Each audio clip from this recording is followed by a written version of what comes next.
Hey there, coaches. Cam here from Training Talk. Hope you're well. Hey, I wanted to talk to you about a topic today, question actually. And the question is Training Peaks too expensive? So I often hear from coaches that they're finding Training Peaks being a little bit too expensive, a common worry, especially when coaching businesses are worried about expenses and trying to keep revenue going in, especially in these uncertain financial times. So I haven't really put too much thought into this until now, but I think the answer to this is no. That Training Peaks isn't too expensive. So this isn't an advertisement for Training Peaks or anything, but just bear with me. Um, I think Training Peaks is a great product if you all you want to do is one-on-one coaching and sell some training plans in their marketplace. So I've written a lot about how Training Peaks is a good product, but not great if you really want to run a business that you want to grow and scale over time to grow into a long-term sustainable coaching business. In that case, I think platforms, if I do say myself, myself, Training Tool is a better option for that because we have a bunch of extra tools like the content managed website, e-commerce, ability to take payments for your coaching plans, ability to scale your business, offer group coaching, a whole bunch of other stuff that you just can't do with a platform like Training Peaks. But back to the subject at hand. So Training Peaks isn't just like any old tool. Like it's really crafted specifically for the needs of endurance coaches and endurance athletes, and it's packed with analytical tools and features. I mean, in terms of software, it's one of the most complex pieces of software I've ever used, and I've used lots of different pieces of software. So whether that's good or bad, hard to say. It's about exactly what you need. But if you are utilizing all of the tools in Training Peaks, then you know how powerful the tool is. So the issue around pricing is really, I think, is a perception. Um, but this very perception is sort of what limits the funds that they have available um, to improve the things that are also important, like better support, smoother performance, and continuous enhancements. Where Training Peaks has been really struggling lately. I know they've had a lot of performance issues and they don't necessarily innovate as fast as they used to. All this comes from lack of resources and when they built up a very complex platform, um, all that sort of thing. So why is it that there's this perception of coaches thinking that Training Peaks is expensive? So I think it comes from the fact that most endurance coaches aren't used to or aware of other similar, probably less complex B2B business to business software platforms out there that are a lot more expensive than something like Training Peaks. And I think because coaches come from, they set their benchmarks on coaching unless they've come out of a corporate environment. They set their benchmark based on the price of consumer apps. So apps that are designed for consumers like you and me, like Netflix. It's $14 a month or $20 a month or something. And other platforms that we know and well, and a lot of them are free. So a lot of these consumer apps are either free, they're either cheap or they're free. So comparing them to a platform like Training Peaks, particularly the Coach Edition, which is built to cater for businesses, isn't really a fair comparison. So consumer apps. I'll try to explain why consumer apps can be free or cheap. So consumer apps target a much bigger audience, like a massive audience. So this allows them to spread out the costs among hundreds of thousands or more likely millions of people who may pay a little bit for the software, and they can also use the data and use ads to generate some money as well because they have this massive audience. So TrainingPeaks could never put ads into its platform to make any money. Would be a horrible experience as well. And they wouldn't be able to sell the data because it's too personal. It's fitness and health data, and again, because the endurance coaching and endurance sports is a relatively small niche, then not many people would wanting to buy the data, so the data wouldn't be worth as much. So they can't generate money in that way. So they have to have a different model that caters to the specific needs of coaching, which are very unique. And so to do that, they have to have higher prices than consumer apps.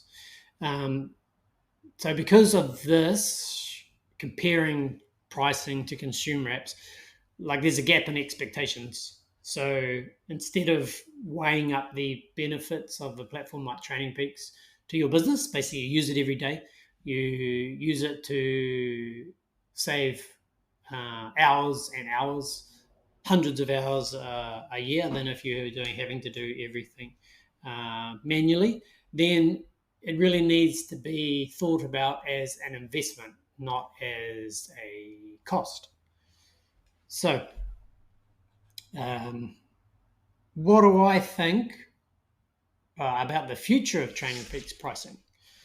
So, I think they start because I think what do they start at $19 a month for a coach?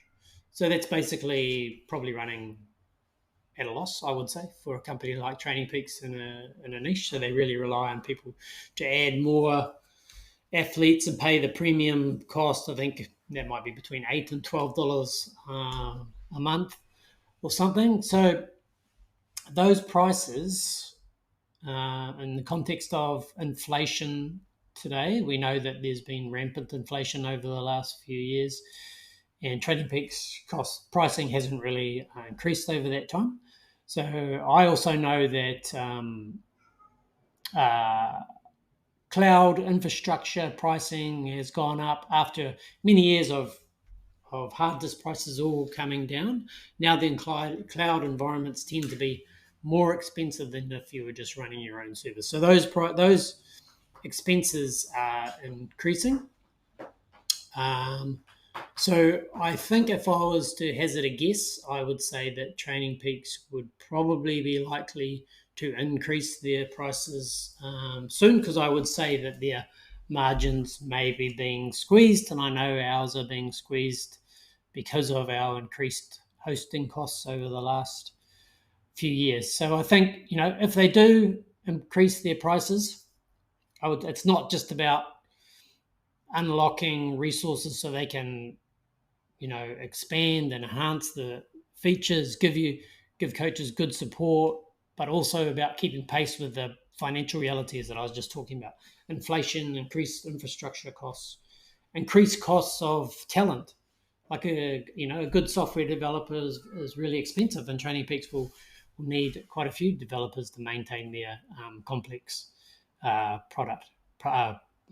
So I guess what I'm saying is any potential price adjustment, that'll be more of an essential thing for TrainingPeaks to continue providing even at the current level of service, and that'll allow them to add more innovation and get better results for coaches and athletes in that way. So if they do raise their prices, it definitely won't be to do with anything with greed or lack of empathy for their coaches and their athletes. It'll be more of a necessity if that happens. So, I mean, I don't really know. I'm just guessing, but I think it's probably quite a good educated guess. So, if these prices do go up, how do I think you should react as a coach? Well, I mean, you could look for other platforms at a lower cost. There are a few out there. Training Tilt is actually a lower cost at scale. We have a higher low point, so our lowest cost plan is $49, so that's significantly higher than the $19 that you can get TrainingPeaks for. But then that gives you 30 athlete accounts, and we don't have any difference between a premium athlete account and a basic athlete account. They said they're all premium athlete accounts. Sure, we don't have all of the complexity that Training Peaks does, but we've been working hard to catch up on that. And your other option is to bite the bullet and just pay the extra money. And, even if it's a hefty percentage increase, most of the coaches I've talked to are reluctant to put up their own prices anyway. So I think it's a good opportunity to review your own pricing, looking at inflation of your own costs, because any sustainable business needs to pass on their costs to their clients. There's nothing wrong with that. That's business. So you figure out how much it costs to provide the service to your client. You charge them at least that much, and then you charge a margin on top of that. So that's just a simple formula. Whatever your expenses are, you have to charge that to your clients. There's no point trying to absorb them, because then you'll never have a sustainable business long term. Sure, it might be fine for a little while as you get by with limited income, but that'll get stale pretty quickly, and then you don't want to start resenting your clients because you're not getting enough money to make it worthwhile. So always pass on your expenses to your clients, because that's just the way business works, and you need to maintain your own healthy margins. And of course, platforms like TrainingPeaks need to maintain their own healthy margins as well. And they need to be healthy, because running a software platform like TrainingPeaks is a very difficult thing to do.